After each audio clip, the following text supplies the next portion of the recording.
Hey everyone! Today we're walking through a JavaScript text-to-speech (TTS) web application.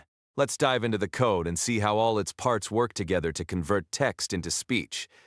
We start by loading up various essential modules. The script requires system modules like path, fs, and crypto, as well as exceed sync from child process for running shell commands. Environmental variables are loaded using .env. Further dependencies such as express for handling HTTP requests, multer for file uploads, sharp for image processing, and the OpenAI library are imported next. We're setting up an Express app that listens on port 5012. The view engine is set to AGS, directing it to use the views directory to store view templates. JSON requests are parsed with a limit to data size, and static files are served from a public directory. The application creates necessary directories for storing audio and uploads. If they're not already there, it uses write single quote fs.mechaQRsync, write single quote, ensuring they get created.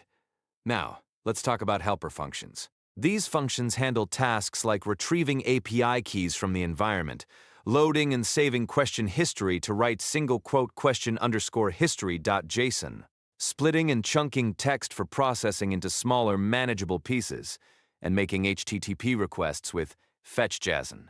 Next up, we have the in-world TTS functionality. This section covers how text is sent off to the in-world API to generate speech in an audio format. The text is processed into chunks if needed, especially when it's lengthy, and sent in parts to generate multiple audio files that are later merged into one file with fmpeg. The code smartly handles file creation and deletion using node.js "sfs" module, ensuring only the necessary files are kept around to save space and keep things tidy. Moving on to the in-world API interaction, we see functions dedicated to listing available voices. These fetch voice options from the API, enabling dynamic choice of different voice patterns for the generated speech. It sorts these voices, providing a default selection if any issues are encountered. Further in, it defines video resolutions for output display purposes, mapping orientations and resolution names to actual dimensions. For rendering text onto images, which is crucial for any visual output, the script uses the sharp library. Whether for a thumbnail or video backgrounds, the render text image function wraps and displays text in an aesthetically pleasing format. Finally, rendering highlighted frames is where the application prepares frames for video display. It highlights active sentences in different colors, creating visually engaging content that's easy to follow along with as the audio plays. There you have it.